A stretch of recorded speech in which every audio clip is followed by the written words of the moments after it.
لا حول ولا قوة إلا بالله العلي العظيم. حسبنا الله ونعم الوكيل، نعم المولى ونعم النصير.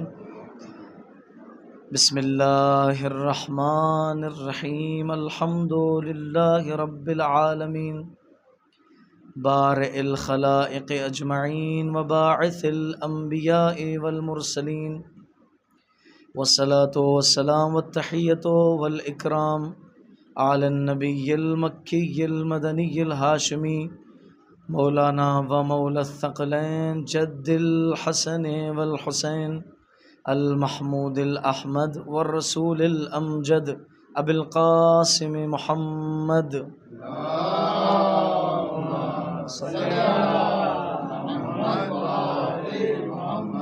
وعلى روحه ونفسه وخليفته ووصيه اسد الله الغالب علي بن ابي طالب.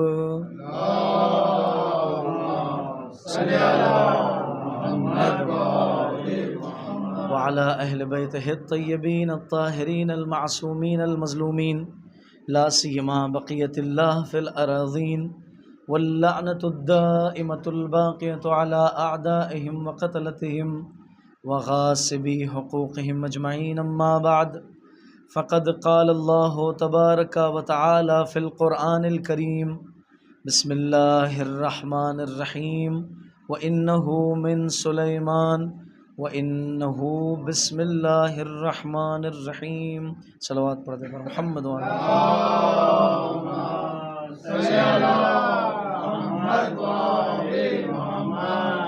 عزیزان محترم،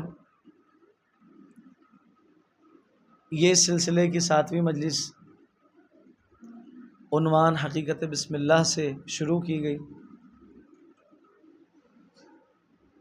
حقیقت بسم اللہ 7 دنوں سے مسلسل گفتگو ہو رہی ہے، نئے نئے پہلو نکل کر سامنے آ رہے ہیں، سوالات بھی ایجاد ہو رہے ہیں. اگر فرش عزا پر بیٹھ کر کوئی نیا سوال آپ کے دماغ میں نہ آئے تو سمجھ جانا اس دن کا درس آپ نے سمجھا ہی نہیں. درس کی خاصیت یہ ہے کہ جب وہ پیش کیا جائے تو اس کے بعد ایک نیا سوال نکل کر آنا چاہیے. آج دنیائے عالم میں یہ ہوتا ہے کہ جب درس دیا جاتا ہے تو اس کے بعد ٹیچر کہتا ہے دیکھو اب میرا یہ درس ختم ہونے والا ہے، میرا یہ لیسن ختم ہونے والا ہے، اب اگر آپ کو کوئی سوال کرنا ہو تو آپ سوال کرو. اگر بچے سوال نہ کرے تو ٹیچر یہ کہتا ہے کہ تمہیں سمجھ میں نہیں آیا ہے. عزیزان محترم، ہم یہی سمجھانا چاہ رہے ہیں، مجلس کے بعد اگر کوئی نیا سوال آپ کے دماغ میں نئی ایجاد ہو تو مجلس کا کوئی فائدہ نہیں ہے. صلوات پڑھ دیں بر محمد و آل محمد.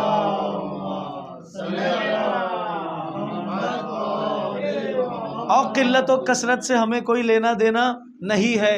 ہمیں تو فخر ہوگا کہ ایک آدمی بیٹھا ہو اور ہم اسے سنا رہے ہوں، کیونکہ قلت و کثرت میں اس وقت فائدہ ثابت ہوگا جب کہ ہمارا عقیدہ یہ نہ ہو کہ اس جگہ پر وہ پاک ہستیاں بھی تشریف لاتی ہیں. میری نظر بظاہر 10 لوگوں کو دیکھ رہی ہے، 8 لوگوں کو دیکھ رہی ہے، لیکن عقیدے کی معراج یہ کہتی ہے کہ یہاں پہ حسین بھی موجود ہے، یہاں پہ حسن بھی موجود ہے، یہاں پہ رسول خدا بھی موجود ہے. تمام تر اعضاء کے باوجود بھی، جز کے باوجود بھی ہمارا عقیدہ یہ ہے کہ عصمت و طہارت کی مالکہ فاطمۃ الزہرا بھی یہاں پر موجود ہے.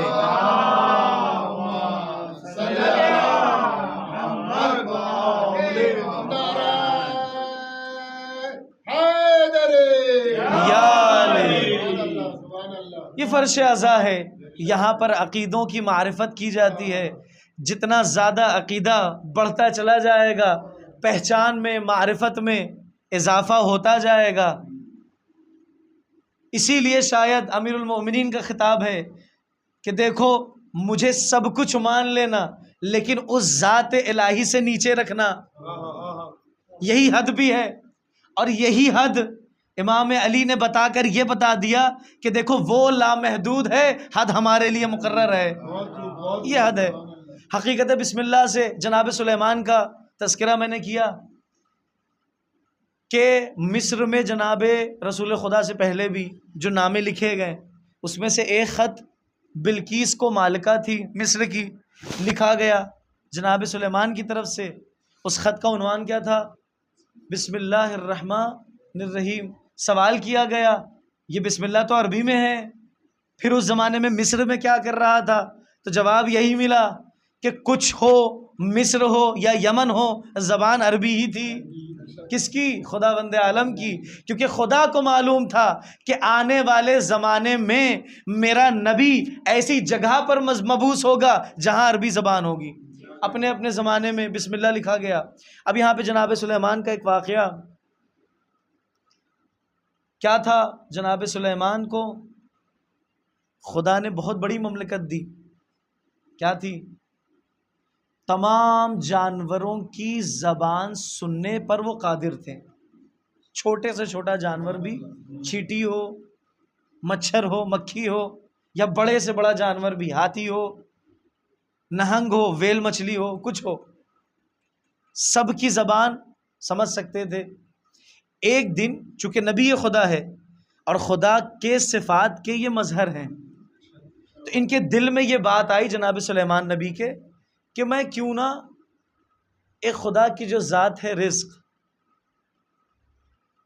اسے عملی جامہ پہناؤں، کیوں نہ میں اسے ادا کر کے دیکھوں کہ کیسا لگتا ہے۔ خدا سے دعا کی، خدایا آج تو اپنی مخلوقات کو رزق نہ دینا، میں ان سب کے رزق کا اہتمام کروں گا۔ جناب سلیمان نبی ہے، کھانا پکنا شروع ہو گیا۔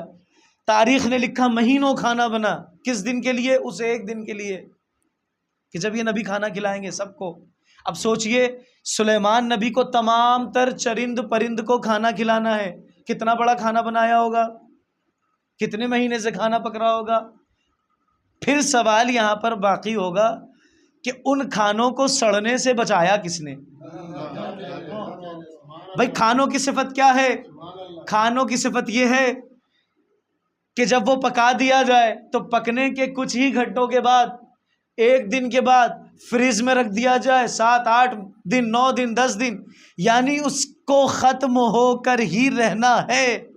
سوال یہاں پر یہ آئے گا کہ اے سلیمان نبی، آپ نے جو مہینوں کھانا بنایا، پوری دنیا کے چرند پرند اور مخلوقات کے لیے کھانا بنایا، وہ کھانا بچا کیسے؟ تو جناب سلیمان نبی کہنا چاہیں گے کہ دیکھو اگر میں خود کھانا بناتا تو ہو سکتا ہے ایک ہی دن میں خراب ہو جاتا، خدا کی اجازت سے بنا رہا ہوں، اب یہ کبھی ختم نہیں ہوگا۔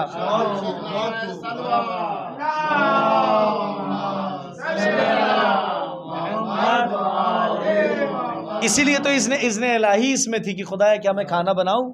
کہا کہ جاؤ ٹرائی کر کے دیکھ لو، کوشش کر کے دیکھ لو، اگر بن جائے تو۔ اب کھانا بنا، اب کیا ہوا؟ کھلانے والا دن آ گیا۔ اب تمام چرند پرند کو بلایا جا رہا ہے، دور دراز سے جانور آنا شروع ہو رہے ہیں۔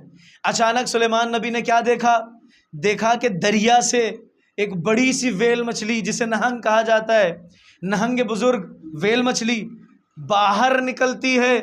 نکلنے کے بعد جتنا کھانا ہوتا ہے اس سے آدھے سے زیادہ کھا جاتی ہے۔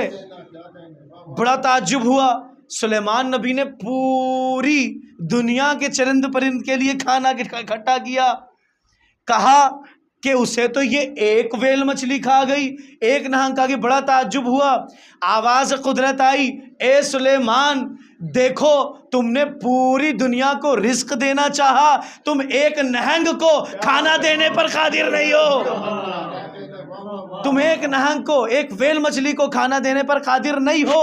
عزیزان محترم، ذہنوں کو میں لے کر آؤں گا کوفہ کی جانب۔ تاریخ میں مورخین نے لکھا کہ جب تک علی زندہ تھے کوئی بھی کوفہ میں بھوکا نہیں سویا۔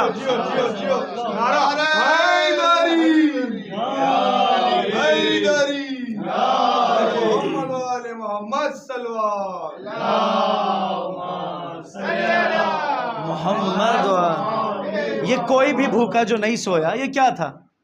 یہ اسی ذات کے مظہر کا ایک جلوہ تھا کہ امام علی نے کوفہ میں، میں بہت زیادہ طولانی گفتگو آج نہیں کرنا چاہتا کیونکہ جلوس مبارکہ بھی ہے اور مجالس عذابی جگہ پر ہے. میں مختصر سی بات پہ اب جب کہ ویل مچھلی کا تذکرہ آ گیا تو سمندر سے جڑا ایک واقعہ پیش کر دیتا ہوں، اور پھر اس کے بعد ربط مصائب جناب عیسیٰ بحار الانوار ظاہراً جلد نمبر 30 میں یہ واقعہ لکھا ہے کہ جناب عیسیٰ علی نبینا و آلہ وآلہ السلام آئے. جناب عیسیٰ کے زمانے میں خدا نے انہیں بہت کچھ معجزہ دے رکھا تھا، جیسے کہ جناب عیسیٰ کسی بھی مردے کو جب ٹھوکر مارتے تھے تو کہتے تھے قم باذن اللہ، خدا کے اذن سے، اللہ کے اذن سے، اللہ نام کے اذن سے تو کھڑا ہو جا. یعنی اگر کسی کے اوپر اللہ نام پڑھ دیا جائے تو وہ کھڑا ہونے کی حیثیت رکھتا ہے. لیکن پڑھنے والا بھی اس ذات و صفات کا مالک ہونا چاہیے. ہم نے تو تاریخ میں ایسے انسان کو بھی دیکھا کہ جو اپنی اجازت سے مردوں کو کھڑا کر دے. وہ شخصیت ہوتی ہے ویسی کہ جو اس پر قادر ہو. اگر میں جاؤں قبرستان میں میں کھڑا کرنا چاہوں، میں مردہ تو کیا اگر وہ کھڑا ہو کے خود سے سامنے آ جائے تو میں شاید بھاگ جاؤں. شاید لفظ کہہ رہا ہوں کیونکہ اتنا عقیدہ تو ہمارا بھی مضبوط ہے. کہا کہ چلو میں تمہیں لے کر چلتا ہوں. جناب عیسیٰ نے کہا سمندر دکھانے کے لیے لے گئے اپنے. اب جناب عیسیٰ نے کہا کہ دیکھو میں تمہیں ایک معجزہ دکھاتا ہوں. دیکھیے ہماری جانیں قربان ہوں ہمارے ائمہ پر کہ ہمارے ائمہ نے کبھی سلمان اور ابوذر کا عقیدہ ثابت کرنے کے لیے انہیں کوئی چیز نہیں دکھائی. جملہ آپ کے ذہنوں میں سلامت رہے کہ کبھی ہمارے ائمہ نے اپنے صحابہ کرام سے جتنے بھی شاگرد تھے ان کو کبھی کوئی چیز ثابت کرنے کے لیے نہیں دکھایا کہ دیکھو میں یہ امام ہوں تو یہ کر کے دکھاتا ہوں دیکھو تم مانو. نہیں، جناب عیسیٰ نے کہا کہ دیکھو تمہارے ایمان میں میں اور اضافہ کر دیتا ہوں. کیا دکھایا؟ انہوں نے کہا کہ دیکھو جیسے ہی سمندر آیا جناب عیسیٰ نے زور سے بسم اللہ پڑھا، اللہ کا نام لیا اور پانی پر چلنے لگے. پانی پر چلنے لگے. اب وہ شاگرد ان کا بغل میں تھا. ماشاء اللہ جناب عیسیٰ پانی پہ چلنے لگے. اللہ اکبر کی صدائیں بلند ہو گئی، اللہ کا نام لیا جانے لگا. دیکھیے اس موقع پر بھی اللہ کا نام موجود ہے. اللہ وہ نام ہے جو تمام تر نبیوں میں ان کے ساتھ رہا، ساتھ تھا. آئے نام لیا آگے چلے. اب جو پیچھے شاگرد نے دیکھا تو کہا کہ بہرحال نبی خدا ہے، ذہنوں کی باتوں کو پڑھ لیا. شاگرد نے پانی پر چلنا شروع کر دیا. اب جیسے جیسے آگے بڑھ رہا ہے جناب عیسیٰ آگے بڑھ رہے ہیں، وہ ان کے پیچھے پیچھے چل رہا ہے. جناب عیسیٰ کی تھوڑی دوری ہوئی، یہ پانی پر چلنے لگا. چلتے چلتے اسے ایک بات کا خیال آیا. کس بات کا خیال آیا؟ اب یہ تھوڑا سا اکڑ کر ہاں بھائی وہ شروع ہو گیا. اب یہ پانی پر چلنے لگا. جناب عیسیٰ تھوڑے دور ہوئے ہی تھے. جب تک نبی کی ذات اس شاگرد کے ساتھ تھی اس کے اندر غرور، گھمنڈ، تکبر کبھی نہیں آیا. عزیزان محترم جملہ آپ کے حوالے ہم یہی تو کہنا چاہتے ہیں، اہل بیت کی ذات وہ ذات ہے کہ جسے آپ اپنے دل میں سنبھال کر رکھیں گے تو آپ کے دلوں میں کبھی غرور نہیں آئے گا، کبھی غرور نہیں آئے گا. اس شاگرد کے دل میں غرور آیا کہ ارے جناب عیسیٰ تو پانی پہ چل سکتے ہیں، میں بھی چل سکتا ہوں، میں نے تو کچھ کیا ہی نہیں. اس کا مطلب یہ ہے کہ عیسیٰ کے ساتھ میں ہوں تو یہ میرا رتبہ ہے کہ میں بھی پانی پہ چل سکتا ہوں. جناب عیسیٰ کے کانوں نے سنا، دل کی بات تھی، نبی خدا کے کانوں تک پہنچی. جیسے ہی پہنچنا تھا باری تعالیٰ نے، خدا کی ذات نے، اللہ سبحانہ و تعالیٰ نے اس کے پیروں کو زمین میں پانی کے اندر غرق کرنا شروع کر دیا. اب وہ ڈوبنے لگا. ڈوبتے ڈوبتے چلاتا ہے اے نبی خدا، اے حضرت عیسیٰ میری مدد کو آ جائیے. اب سمجھ میں آیا کہ جب صفحہ ہستی پہ چلتے چلتے آپ ڈوبنے لگو تو کسے پکارا جاتا ہے؟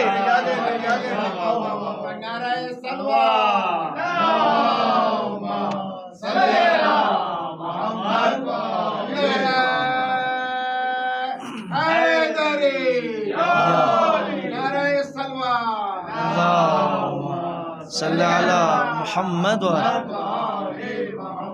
یہ غرق ہو رہا تھا، اس نے خدا کو آواز نہیں لگائی کیونکہ معلوم تھا کہ خدا ہی کی وجہ سے تو غرق ہو رہا ہے۔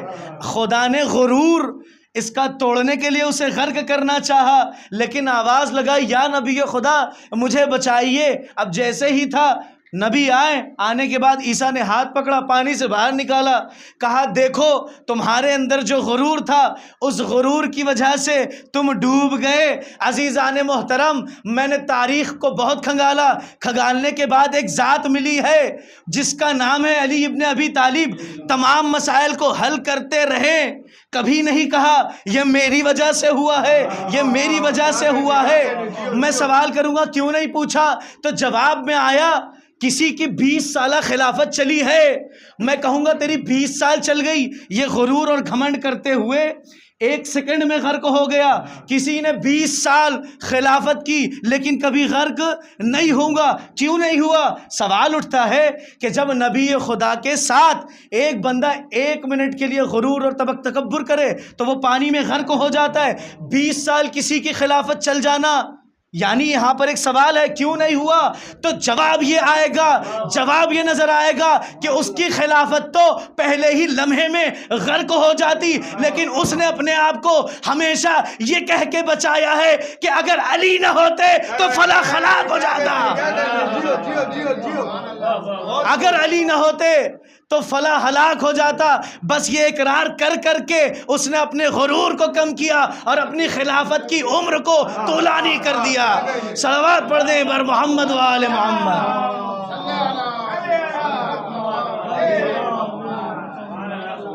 جی یہ ظریف نقطے کی طرف آپ کی توجہ کو لانا تھا کہ بھائی اس کی پہلے ہی لمحے میں ختم ہو جانا تھا۔ یہ 20 سالہ خلافت چلی تو چلی کیسے؟ چلی اسی لیے ہے کہ اس نے ہمیشہ اپنی ہلاکت کا 1 مرتبہ نہیں 70 بار کہا کہ اگر علی نہ ہوتے تو میں ہلاک ہو جاتا۔ بس یہی ہلاکت دلیل ہے کہ اس کی خلافت روز روشن کی طرح تھی۔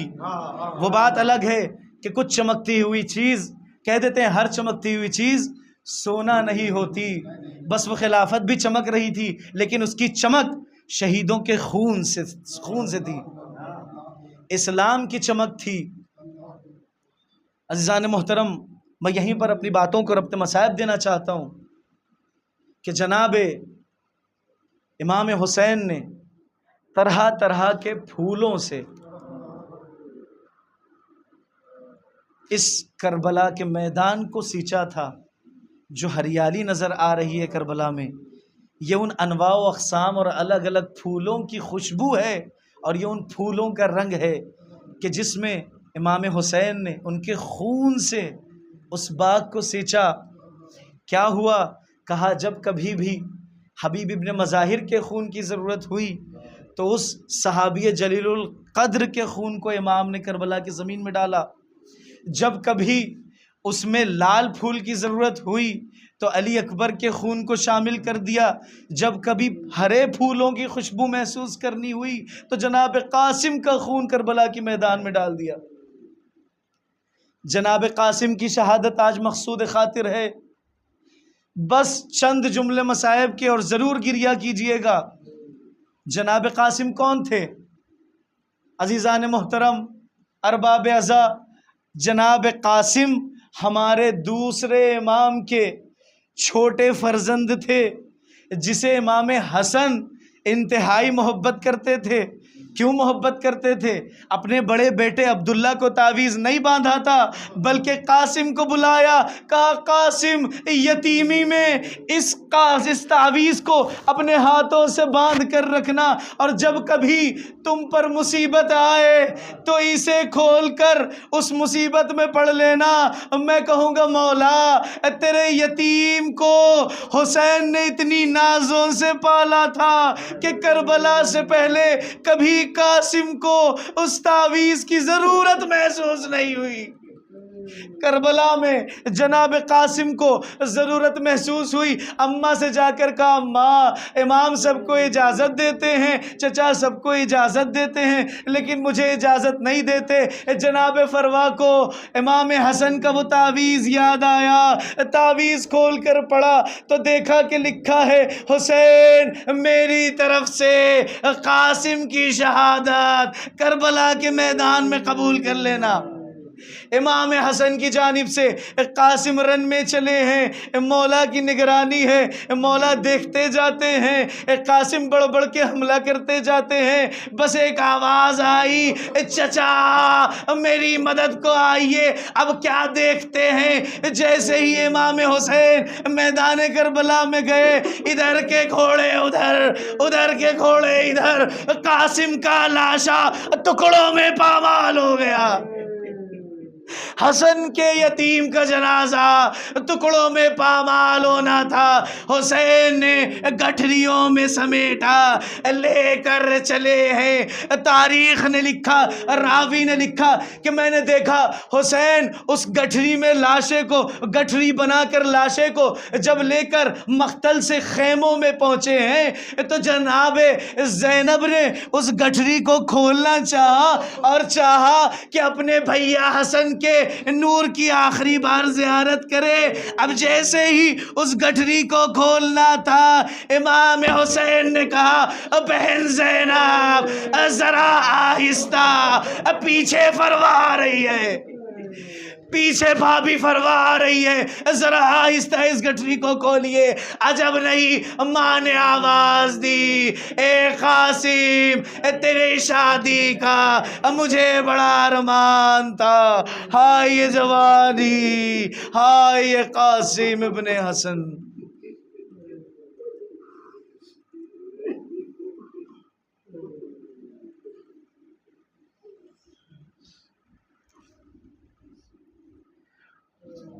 اللہ لعنت اللہ علی